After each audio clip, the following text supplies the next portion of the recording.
Ukraine continues attacking. Russian invasion documentary by Kings in General. Let's go.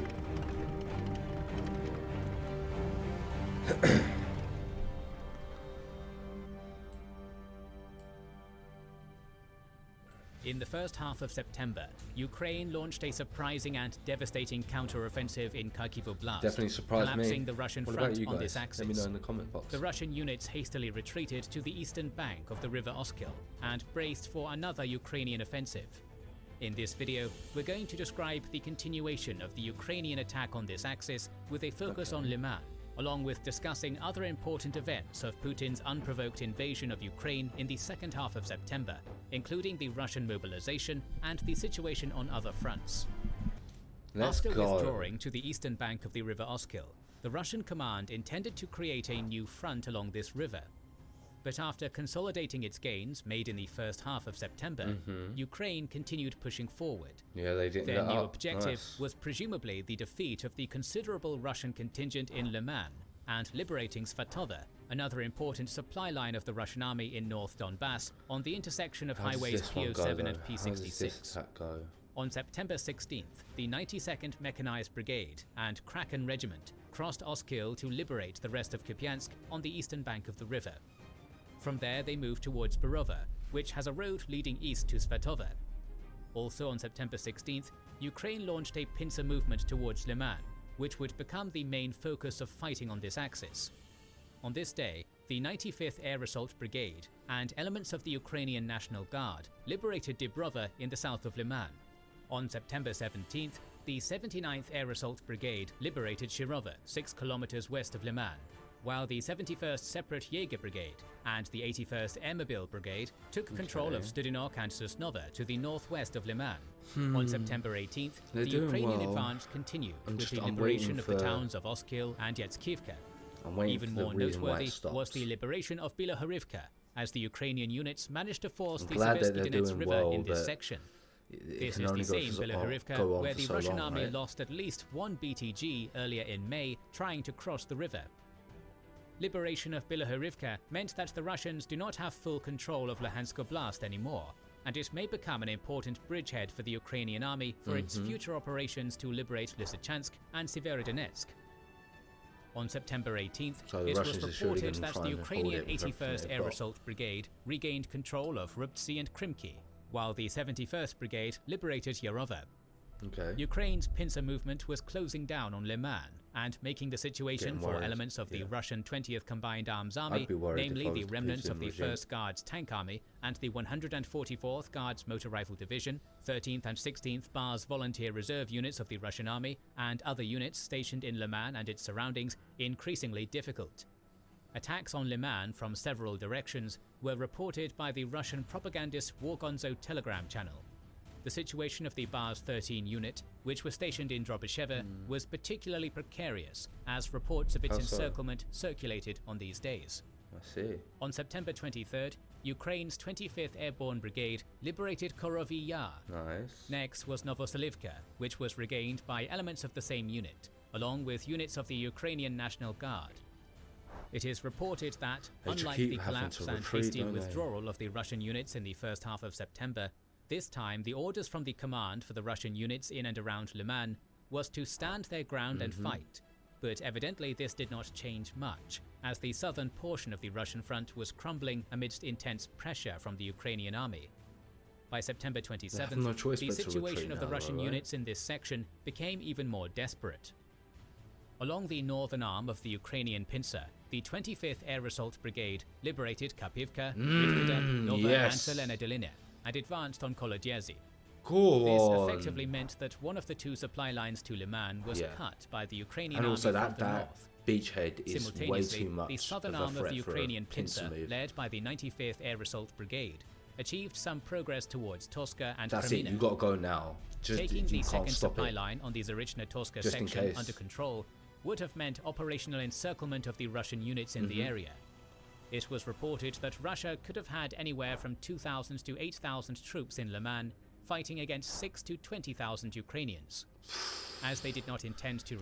The vast possible difference between the Ukrainian numbers is interesting.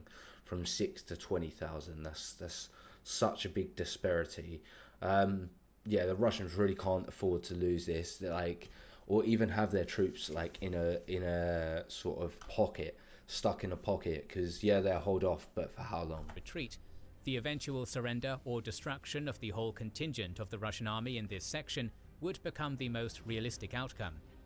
Along with that, Ukraine continued expanding its bridgehead around the eastern portion of Kupiansk.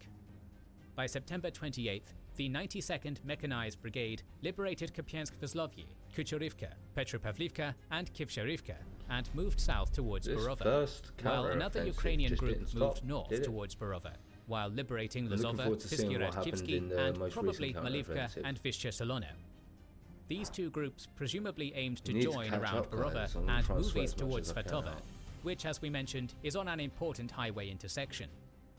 The Ukrainian advance in this area was checked by the Russian 18th, 76th and 144th Divisions, which attempted to counterattack and managed to hold the Ukrainians on a defensive line, stretching from Pytliman to Kovalivka and from Kovalivka to Nevska. That's what we like to see. On September 28th, the situation for the Russian units in Liman and Drobisheva continued to deteriorate, as Liman and Drobisheva remained under intense Ukrainian pressure. Ukrainian units did not attempt frontal assaults on Liman, and instead continued their pincer movement around it, while weakening the Russian defenses and their resolve in the area through artillery fire. Elsewhere on this front, the Ukrainian forces advanced on Chandrihalova north of Liman and liberated Dvorichna and Horobivka in the northern section of this front. On the following day, Russia lost Serednya. On the last day of the month, Ukraine completed its encirclement of Liman by breaking through the Russian defenses in Stavki and cutting the access of the Russian army to the last line of supply to Liman from Torska. Only on that day, the Russian army finally decided to help their troops defending Liman.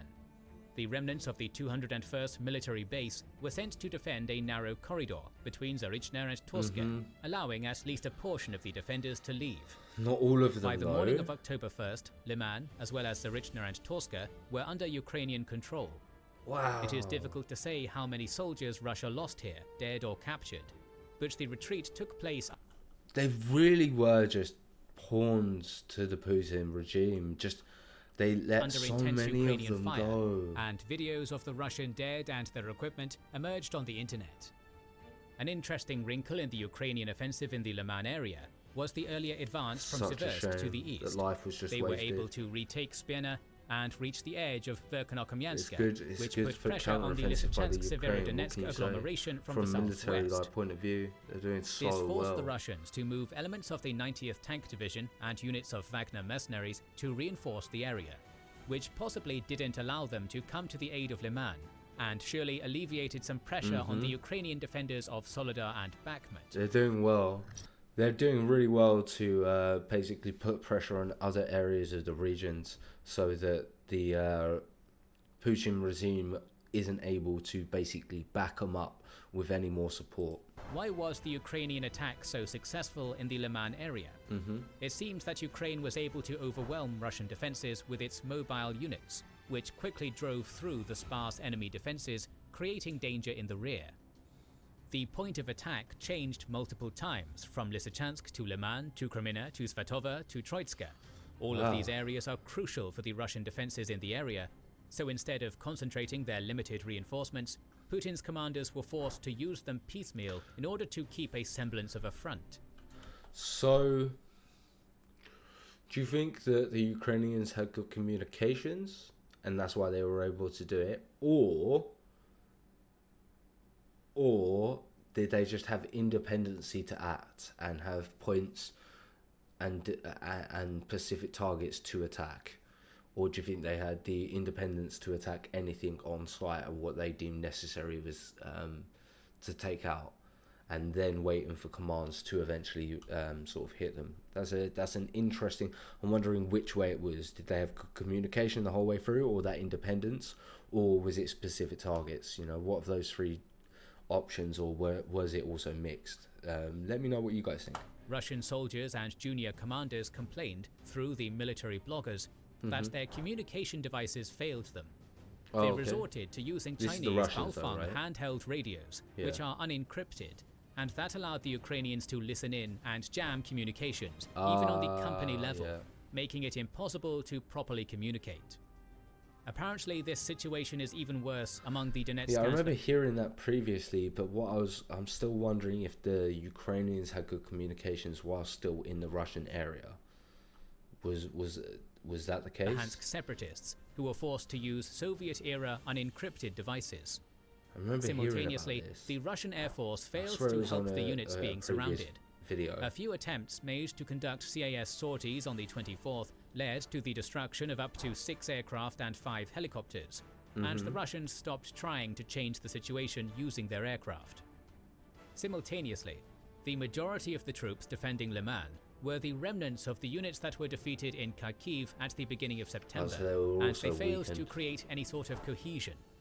It should also be noted that Ukraine used its HIMARS system to destroy a number of Russian command bases in the Elchevsk, Kadivka and Svatova areas in the early days of the offensive, and there are claims that some senior officers were killed in these attacks, which made the command situation more difficult.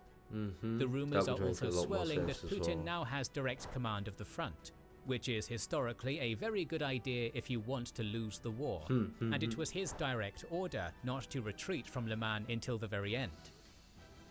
The taking of Liman opens up a number of opportunities for Ukraine, and they will surely try to press their advantage before the beginning of the rainy season and the arrival of the Russian conscripts. Starobilsk is now in range of the Ukrainian missiles, which means that another supply line to Luhansk can be interdicted. Meanwhile, Russia will try to build another defensive line from Svatova to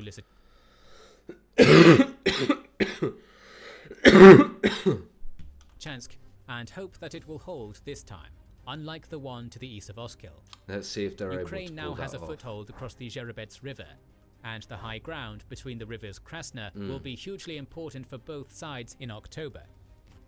What happened on other fronts in the second half of September? Oh yes, please let us know. Stalemate persisted in Zaporizhia, but information about the redeployment of troops on both sides to this front continued flowing. Could Zaporizhia become the next axis of the Ukrainian counteroffensive? Many Russian military bloggers certainly think so. It makes a lot of military sense to choose this direction for the Ukrainian army, as the liberation of the occupied portion of Zaporizhia Oblast, particularly its key supply lines going through Tokmak and Mariupol, would mean that the besieged Russian units in Kherson would have to rely on a single supply route connecting Russia to Crimea, the Kerch Bridge. This could certainly exacerbate the situation of the Russian army in Kherson Oblast, which is already suffering from poor supplies. Ukraine's Kherson campaign continues focusing on diminishing the Russian firepower and manpower on this front, as there were more reports of Ukrainian precision strikes on Russian pontoon bridges and barges on the river Dnipro than of actual advances on the ground. The most notable advances of the Ukrainian army were the liberation of Bilayivka in the northeastern section of the front on September 18th and of Bezemena on September 28th to expand the Andrivka-Lozova bridgehead. While the direct advance on the city of Kherson via the M14 highway is the shortest route to the city, it also has the most formidable defensive fortifications erected by the Russian army on this front. Thus, we will probably continue seeing more updates from the Ukrainian bridgehead on the right bank of the Inhalets, where heavy battles around Snehirivka and Davydiv Brid have been reported throughout September, and from the northeastern section. But as Ukraine continues hitting the Russian pontoon bridges and barges over the river Dnipro, as it did on September 18th and 26th, Russia's military supplies in the area will continue diminishing. There is also a rumor that a number of units training around Odessa will soon join the Kherson offensive. Backing up. On the Donbass front, the same story continued perplexing the military analysts. Wagner mercenaries, the DPR units, elements of the 144th Motor Rifle Division, and other groups continued their attempts to advance near Bakhmut, Soledar, Pisky, and in other directions, despite the Russian failure to stabilize its front on the eastern bank of Oskil. Here, the 93rd Mechanized Brigade managed to largely stand its ground, as the Russian advance on this front was minuscule. Russia has failed to make any meaningful gains in Donbass since July, and is sustaining heavy losses in areas that Ukraine has been fortifying since the start of the war in Donbass in 2014. It looks like the Russian command has chosen to continue. Wait, since 2014, because I know they had previously sort of sent people over there, But that would be really irritating if you're now losing ground that you gained so long ago. So if I heard that correctly, that's actually really irritating for the Putin regime, which continue its is efforts to break through around Bakhmut, as they need some kind of a win on the battlefield to appease Russian society and the elite, which is becoming increasingly unhappy with the Russian war effort. The Russian advance in this area, that was part of a strategy to advance on Slavyansk and Kramatorsk in order to strengthen the Russian hold on Donbass, is now unlikely to produce any major strategic shift in the area, as recent Ukrainian victories have relieved Slavyansk and Kramatorsk from a threat coming from the north. At this point, it looks like we'll be seeing most of the action on the Donbass front around the Lysychansk and Severodonetsk section in October, where Ukraine has gained a foothold in Bilohorivka and Spina. Russian losses in September caused anger among Russian military bloggers, the influential pro-war portion of the elite, it would and cause confusion anger among in any the general country. Russian public. After all, for months, the Kremlin was telling the public that everything was going according to their plan in Ukraine. The Russian command has been trying to compensate for their shortage of manpower in Ukraine through crypto mobilization efforts, such as the recruitment of prisoners into Wagner units and the creation of local volunteer battalions. But the situation on the ground shows that this has not been enough. The Third Corps, which was supposed to turn the tide on the front, was seemingly divided and used to pad up the numbers of units who suffered massive casualties. So they were For just months, replenishing local men military they've bloggers lost. have been So demanding they didn't general actually mobilization gain in Russia, any kind of but Putin and the Russian advantage elite with have been new- reluctant to do that due to the political risks more involved. numbers, not new. But terrible results in September forced the Kremlin to rethink its position. Oh, of course It he is did. rumored that Putin became the chief proponent of mobilization in Russia, as he too has grown unhappy with the military situation. Oh, so he actually wants to mobilize as well. I didn't think he wanted to On mobilize. September 20th, the Russian Occupation Administration of Kherson and Zaporizhia Oblasts and the puppet regimes established in Donetsk and Luhansk Oblasts stated their intention to hold referenda in these areas on September 23rd to 27th, with an intention to merge with Russia. Simultaneously, the Russian State Duma adopted amendments related to mobilization and martial law. These moves were immediately condemned by Ukraine and the West. The NATO Secretary General, Jens Stoltenberg, stated that the Russian actions were only going to worsen the situation, and called to provide more support to Ukraine. The US Department of Justice called Congress to legalize the transfer of Russian assets, worth over $300 billion frozen by the United States, to Ukraine. Wow. The universe has been Wait, so 300 billion. Did the Ukrainians get it? You need to let me know in the comments box down below. I don't want to wait until the next episode. Let me know in the comments box down below. That's jokes. That's jokes. This did not stop Putin from ordering partial mobilization on September 21st, even though at the beginning of the war, namely on March 8th, he promised not to call up reservists, as according to his magnificent wisdom, all the goals of the so-called special military operation were being fulfilled by professional soldiers. He also threatened the world by saying that Russia will use all the instruments at its disposal to counter a threat against its territorial integrity. This is not a bluff, in And a that's thinly the veiled biggest threat scare of of using all. nuclear weapons. Nuclear At this weapons point, is- Russia's and nuclear intention was to facilities annex is the biggest occupied scare regions of this Ukraine. whole thing. It is evident that Ukraine is not going to stop its plans to liberate them, actions that Russia is going to interpret as an attack on its territorial I'd integrity. interpret the same thing. Putin's statement means that Russia will consider using nuclear weapons if Ukraine continues its deoccupation efforts. It seems like the goal of the threats was to force the West to decrease its support for Ukraine. But so far it looks like the West is not going to alter its course of supporting Ukraine. Particularly, the United States has reiterated its support for Ukraine and cautioned Russia against the use of nuclear weapons.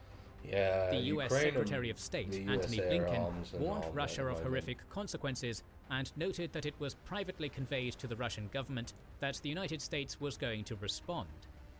So far, the United States has indicated that its response to a potential nuclear attack of Russia on Ukraine is going to be non-nuclear. Destruction of the Russian Black Sea Fleet, the Russian military bases and infrastructure in Ukraine, and even direct involvement of NATO armies in the war in Ukraine are considered some of the options that the United States and the West may use as a response. He would literally just cripple everything and show him a nuke isn't like powerful enough. But then that's only if he fires one. If he fires more than one nuke, God knows what's going to happen. It is clear that major geopolitical players like China and India, which have been largely neutral regarding the war in Ukraine so far, are not too fond of nuclear threats posed by Putin. The good news is that the American and Ukrainian officials have stated on several occasions that they do not believe that the nuclear threat is imminent. On September 28th, US intelligence officials noted to CNN that they've not seen any indications that Russia is intending to use nuclear weapons at this point. While on September 30th, the chief of Ukrainian military intelligence, Kirilo Budinov, claimed that there was no reason to believe that Russia plans to use nuclear weapons anytime soon. Nevertheless, the risk of use of a nuclear weapon is at its highest perhaps since the Cuban Missile Crisis. Yeah. What about mobilization? What impact can it have on the war in Ukraine? The Russian Defense Minister, Sergei Shoigu, stated that around 300,000 Russians are going to be mobilized. These would be people who have already received military training while being conscripted soldiers. Several groups, like students and workers in the IT sector, would be exempted from mobilization. According to the Russian government, mobilized soldiers would be sent to the battlefield only after completing their training course. But almost immediately, the mobilization led to a mini-crisis. The Russian opposition media outlets claimed that the actual number of Russians to be mobilized would be 1.2 million instead of 300,000. Thousands of Russians protesting mobilization were brutally dispersed and arrested. Some of the arrested received mobilization summons. At least 200,000 Russians have fled the country to Georgia, Kazakhstan, Mongolia, and other neighboring countries. So far, the conduct of mobilization in Russia has been nothing short of shambolic. It is widely reported that people are indiscriminately summoned to conscription offices, voenkomats, as people with medical conditions making them incompatible with military service, people who have not been conscripted before, and senior citizens not fit for military service have been called up. Moreover, footage of very poor conditions of military bases hosting mobilized soldiers, rusted Kalashnikovs, and conscription officers calling mobilized soldiers to ask their families and friends to provide them with necessary military and medical supplies have been a clear demonstration that Russia is very poorly prepared for its first mobilization since it just has no supplies. How do you not have any supplies? Because your generals are selling them on the black market. The Second World War. It is rumoured that local military conscription administrators have been ordered to fulfill their quotas of conscripted men, which has forced them to conduct indiscriminate mobilization. While Putin has publicly called upon the officers carrying out mobilization to refrain from excesses, so far the conduct of mobilization has continued to be poor. Some Russians are actively opposing mobilization, setting fire to and vandalizing voenkomats, as numerous incidents related to this have been reported. In one instance, a chief recruiting officer was killed. Ukraine has been confident in the face of Russian mobilization. The commander-in-chief of the Ukrainian army, Valery Zaluzhny, was quoted to say, "We dealt with the professional Russian army, now it is time to defeat the unprofessional army." We cannot be entirely sure of the impact of the Russian mobilization on the war in Ukraine at this point. On one hand, Russia has been clearly suffering from the shortage of manpower in Ukraine, which has made the recent Ukrainian advance easier. Mobilization will definitely solve the manpower shortage, but on the other hand, the conduct of mobilization creates many questions about the combat readiness of new Russian conscripts. That's fair. Ukrainians are reporting that some mobilized troops have already been deployed in Ukraine, and videos show that some of them have already surrendered. It means that at least some of the mobilized Russians do not undergo any... I don't imagine that they literally just give them what they got, so when they're there, why am I going to fight for this regime that is just going to throw me out here just so that I can die? I might as well surrender and just deal with the consequences of becoming a POW for the... Is it the Ukrainians at this point? Any kind of military training and are immediately sent to Ukraine with very minimal equipment. Moreover, some Russian military bloggers criticize the mobilization decision as poorly timed. They argue that the mobilization could have made a difference at the beginning of the war, when Russia was advancing and still possessed almost the entirety of its military arsenal. Russia has lost a lot of military equipment. It has depleted the supplies of its newest weapons, and Western supplies have allowed Ukraine to have an advantage in quality of military equipment, which has somewhat compensated for the disadvantage in quantity. Russia does not have as much firepower as it did at the beginning of the war, and as the West continues supplying Ukraine with advanced weaponry, the mobilization of poorly trained and equipped Russian soldiers is not going to have as much of an impact as it could have had at the beginning of the war. Okay. Finally, mobilization is going to increase the political temperature in Russia, as support for the war is going to shrink with mounting losses. The polls conducted in Russia show... See, is the support shrinking? Let me know. Is it how popular was it when this video was made compared to when the video that we're now reacting to drops? Let me know if the sentiment is still the same in the comments. So that those who want the continuation of the war and those who want negotiations are now in parity. Particularly the situation in the national republics of the Russian Federation is worth monitoring, as some of the most violent protests took place there. Reports of disproportionate conscription of ethnic minorities are going to further deteriorate their confidence in the Russian government. It is notable that the head of the Chechen Republic and one of the most vocal supporters of the Russian invasion, Ramzan Kadyrov, has stated that mobilization is not going to be conducted in Chechnya, as the Republic has already fulfilled its quota. Kadyrov and the owner of Wagner, Prigozhin, were also very vocal in the last days of September, calling for the dismissal of the MOD leadership. Such blatant insistences of insubordination are rare for Russia, and they show that the situation may get out of control. There are also rumors that Putin asked Lukashenko to start the mobilization of 120,000 Belarusian troops and supply a further 100,000 Russians in order to attack Ukraine from the north yet again. But there is little substance to these rumors, and it is highly unlikely that Belarus can field 120,000 troops and supply 100,000 Russians.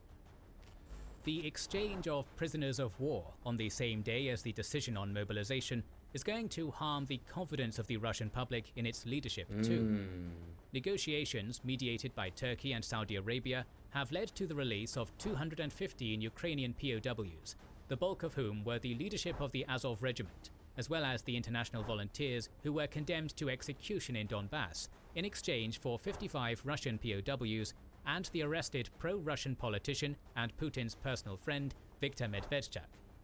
The nationalist segment of Russian society... That deal is so one-sided, right? I'm not being crazy thinking that's a one-sided deal, right? Let me know in the comments. He has harshly criticized this decision, as the Azov battalion has been the key pillar of the Russian narrative of the neo-Nazi takeover of Ukraine. The Russian public... Oh, I didn't know that. Then, the Putin regime has made a massive mistake. Expected heavy punishment for Azov fighters and foreign volunteers, not their release. On September 27th, sham referenda in the occupied oblasts of Ukraine, which were often conducted at the gunpoint of Russian soldiers, took place. And as predicted, the official results were obviously, quote-unquote, in favor of joining Russia. Yeah, of course. On September 30th, Putin conducted a ceremony where he stated his decision to annex the occupied territories into Russia. So far, Ukraine has not been deterred by this, as they have continued their liberation operations on territories annexed by Russia. They're not going to Zelensky stated that Ukraine does not intend to hold any talks with Russia as long as Putin is its president. Moreover, Ukraine has officially applied for NATO membership. It is possible to deduce that the Ukrainian government would not make this decision without having some kind of behind-the-doors agreement with the United States. Several NATO member states have publicly supported Ukraine's membership, but the official response of NATO has been ambiguous. Yeah, Turkey. The September victories of the Ukrainian army is proof that Ukraine has finally gained strategic initiative on the battlefield. Ukraine's advance has forced Russia to conduct mobilization, annex occupied territories, and threaten the whole world with nuclear war. Putin regime's hand. So far, the West has refused to back down in the face of its threats. The United States and Norway have pledged to provide NASAMS surface-to-air missile systems to Ukraine. Germany has provided 2 additional M270 multiple rocket launcher systems, and 50 Dingo heavily armored infantry mobility vehicles. Moreover, on September 28th, the United States pledged to supply Ukraine with a military aid package worth $1.1 billion to be provided in a period between 6 months and 2 years, which includes 18 more HIMARS systems, more radar systems, more ammunition, and anti-drone systems. It has been reported that the anti-drone systems have already been delivered to Ukraine, as Iranian strike drones given to Russia have emerged as a new threat that Ukraine has to deal with. So they're dealing with it. While Ukraine claims that its air defense system has mostly been able to deal with this threat, some drones occasionally slip through the cracks to cause harm. American anti-drone systems are going to help Ukraine in that respect. The unity of the Western Alliance is going to face its first major test in the upcoming winter amidst the major decrease in Russian gas supplies. On September 26th, further worrying reports emerged in the Baltic Sea, as the European governments were informed about damage to the Nord Stream 1 and 2 gas pipelines. The damage has caused gas leaks and has made the pipelines practically unusable. Sabotage is the most likely cause of these damages, but unlike some news anchors, we're not going to rumour-monger. On the diplomatic front, the degree of tensions continued to rise. Sabotage. A Japanese diplomat was arrested in Russia and charged with spying. Armenia claimed that it has bought $600 million worth of Russian weapons, but none were delivered, possibly because of the failures in Ukraine. Calls for Armenia to leave the CSTO and build closer ties with the West were made in the country. Meanwhile, the Turkish government seemingly leaked that they attempted to broker peace between Ukraine and Russia on a number of occasions, but Putin rejected these overtures. Yeah, of course he did. The 7th month of the Russian invasion of Ukraine continued bringing more misery to the civilian population. Several instances of loss of dozens of lives in attacks on civilian areas have been reported in Dnipro, Zaporizhia, Donetsk and Kharkiv oblasts. The escalation of the war is unfortunately only going to make the situation worse. September has been the most successful month for Ukraine, as the Ukrainian army has liberated more than 10,000 square kilometers of land. Almost 2% of the country has been liberated, and Russia now controls around 18%. The situation on the battlefield is probably going to intensify in October, because soon the weather will turn much of the terrain into mud, making it difficult to advance. For now, Ukraine has momentum and will be looking to develop its success. There were no credible reports on manpower losses on either side. By October 2nd, the visually confirmed losses of the sides, according to the Oryx blog, are as follows. For Russia, they are 1,233 tanks, 2,556 vehicles, 162 command posts and communication stations, 21 heavy mortars, 380 artillery pieces and vehicles, 117 multiple rocket launchers, 59 aircraft, 51 helicopters, and 133 drones. On the Ukrainian side, the visually confirmed equipment losses are the following.